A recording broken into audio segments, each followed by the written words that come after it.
probably use your phone looking at it this way, right? And that's fine.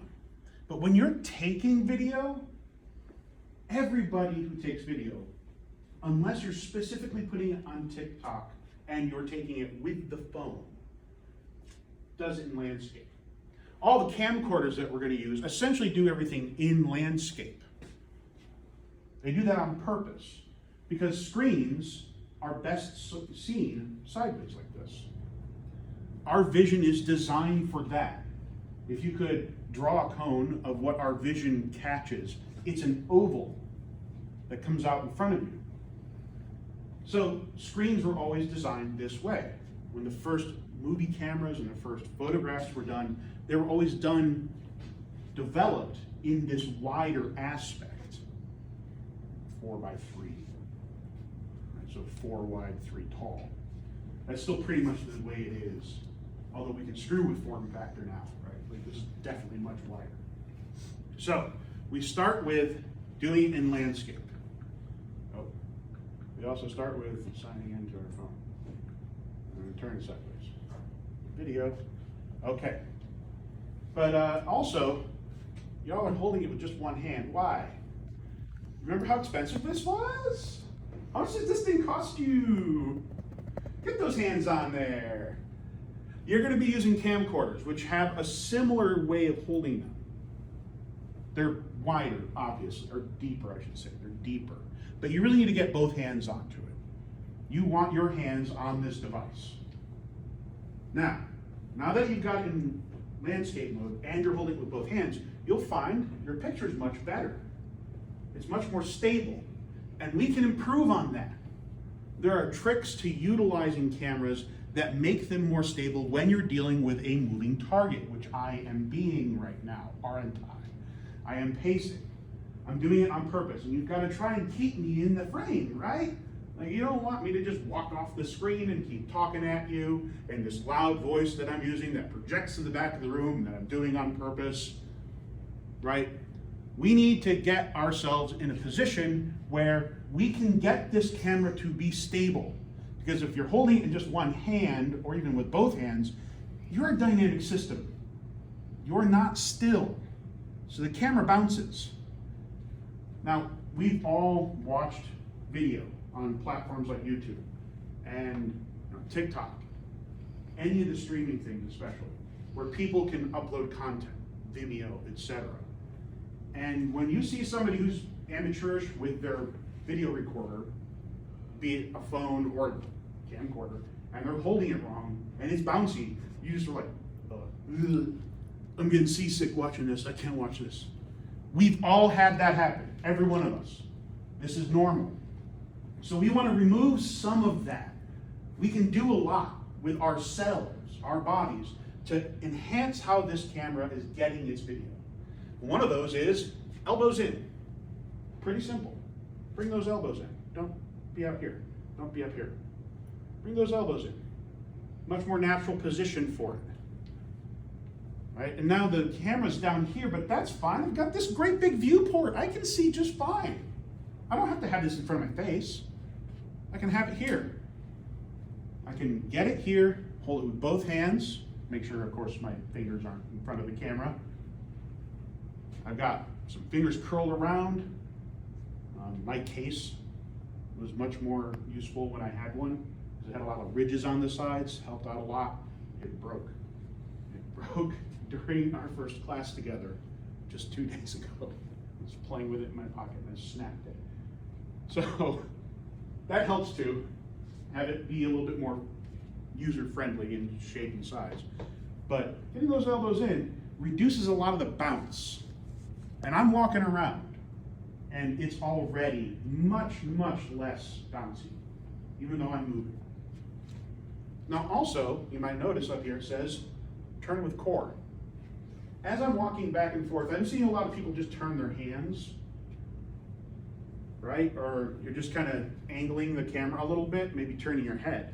But that's not really what we want to do. We want to give the camera the support. So you really want to use your core muscles. When you're holding a camera, just any kind of camera, digital camera, your phone, a camcorder that I'm going to be giving you, you want to get both hands on it You want to put those elbows in, and you want to turn with your core when you're tracking something. You want to use longer muscles because the motion is much more smooth. We want smooth motion. We don't want our subjects to be bouncy. All of our phones, all of our camcorders, all of our digital devices that take video, yeah, they have anti-shake technology. It'll help take a little wiggle out of it. That's kind of impossible not to have some. But they can't really deal with when you're moving around. And sometimes, yeah, you're literally just moving with the camera. If I've got to track somebody, I'm turning with my core, right? I'm keeping my elbows in. I'm making sure that this is nice and smooth. Even though I'm moving, I'm sort of strafing, right? Nice and smooth. It's because I'm turning with my core. I'm getting to use the long muscles. And you get to use a whole girdle around me. Next, this is one you probably already know, but maybe you're not doing it. You probably kind of know. Center 75. Look at these lenses on our phones. They're round, right? They're little bubbles. They have a fish-eyeing quality, which means that the edges of it are always bent. This curves out. That's an effect of having a lens that picks up light. So the best part of your camera is going to be the center 75%. And to that end, you have the ability, if I can get this just right, get my hand over it, there we go. You have the ability to turn on the grid lines. Every one of your phones in the settings has grid lines. You see them? See how it has the grid lines on there? Right? You want to turn those on. They don't show up in the video. Turn those on. Those are in your settings on your phone, on the camera. You can probably turn them on dynamically right now, in fact. That center square is the best one. That's where you're going to get the best video. That's where your subjects are not going to have a weird, like, yeah, going on. Now, the digital cameras, what we have, they do help. They actually do de-stretch it. They de-fisheye lens it. But that's probably even better. Just having an awareness of where the best part of the screen is. Mine's turned on to having 9 squares. I know some can do 16. Yeah. The more grid you can have, the better. You can tell where that best portion of your screen is by having that grid on. It really, really helps. With the camcorders that we're going to be using, they also have that grid. Well, some of them also have that grid, not all of them. So you do have to kind of approximate it. But understand that that center portion of a screen, that's where the good stuff is. That's where it's most true. Okay, that's number 4. Number 5, become the tripod. We are dynamic beings. It is essentially impossible for us to not bounce. You know, you're just like a bunch of pieces of coral held together with rubber bands inside of a sack, a plastic sack full of water. In a very mechanical sense, that's all we are. That thing, not very rigid. It's not very good for holding a camera still. We have tricks that help us, but nothing quite as good as a nice old tripod. But those aren't always available. But you can become them. Everybody, get up against the wall. Get up against the wall. Right? I can get in the doorway. That's even better. Oh, so is that one? Right up against the wall. You're going to create a tripod with your body. 3 points of contact. Where you going, what you bud? want. So, if I'm up against the wall with my back, I put my shoulder blades into it. I put 1 foot forward and 1 foot up against the wall. I am now pushing my weight into the wall, which means that I don't have to dynamically hold that. All of a sudden, this becomes really, really stable. It's even more so if you can do this into a doorway, that is if you have to stand someplace. Because I can get myself in here, wedge my shoulder in, 1 foot up against the door plate, the other one out, right? I can get really good, stable 3 points of contact. I am a tripod. What if you can't get up against something? Oh, crap. I'm out in the middle of the football pitch and I'm just recording for my friends while they run drills. Okay? We can do something about that. It looks a little doofy, but it works. And that's what's important, right? Anybody do yoga? You know, horse stance? Seriously. Because you are using the long muscles, because if you lock your knees, you bounce. You can't help it. Just your heartbeat alone will make you vibrate. But if you can use the longer muscles, your feet shoulder width apart, bend at the knee, sit back a little bit, proper posture. This takes a lot of your bounciness out. You kind of will do this just because of your breath. But this in a slow motion is better than I'm locking my knees and not my bones. And of course, finally, maybe you've used this in your lectures, and I really support doing it. I know some teachers don't like it, but you know what? You're paying to be here. Get back to your desk. Become a tripod at your desk. Right, here we go. I'm sitting. I scooch way, way up. Right up against the desk. Elbow, elbow. Grab camera. Right? If the teacher walks around, I can kind of angle my whole body to track. But I've got my sternum up against the desk. I've got my elbows on the desk. My feet are firmly planted on the ground, not on the chair. Flat, right? I am taking all of my body's dynamic systems and I'm putting it into the floor. I'm putting it into the chair. I'm putting it to the desk. I'm trying to get it out of the camera. So you can track me just by leaning and turning with your core, keeping your elbows steady on there. You don't have to slide or anything. You get it right. Making a little tripod. Pushed up nice and tight against the desk. Oh, did it die down here? No. Just end this. Yeah, end it. There you go. Right, okay. So this is the good steps to it.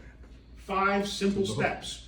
And this works for your phone. I'm going to do mine too. This works for your phone. And this works for our cameras, our camcorders. No tripod, become tripod. Landscape orientation. Both hands on it. Especially with my camcorders, please do not break them. If you break my camcorders, you owe me $200. You have to replace it. And it's about $200. Yeah. Elbows in. Draws you in. Turn with core. Like that. Don't care if you look doofy. That's not the point. No one's going to be paying attention to you anyway. You got the camera. They're all too busy feeling freaked out that you're recording them. Turn with the center 75 in the middle, keeping people in the middle of that. Right in the middle of your frame. Become the tripod or a horse. Then, there's 2 considerations, of course. Light. Yes, you need to have a sense for the light in a place. This room, wonderfully lit. Right? Look at it. It's diffuse light. There's like no shadows. I'm fully lit in all directions. The light is scattered. It's not like a spotlight coming on me. It's just in every position possible. On the other hand,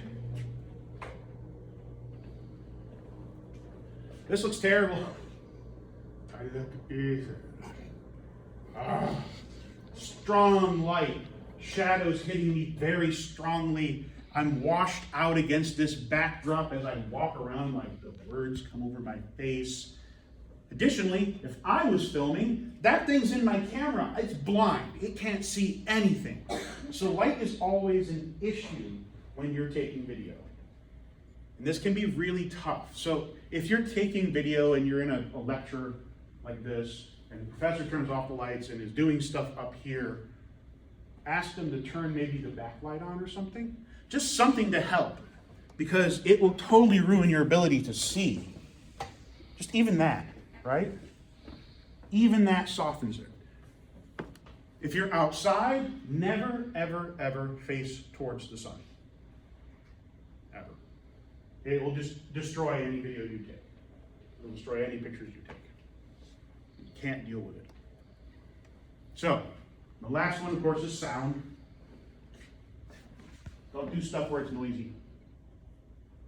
What are you gonna do? I mean, sometimes that's just unavoidable, right? But in this particular soundscape, this is a pretty good one. It is a little echoey in here.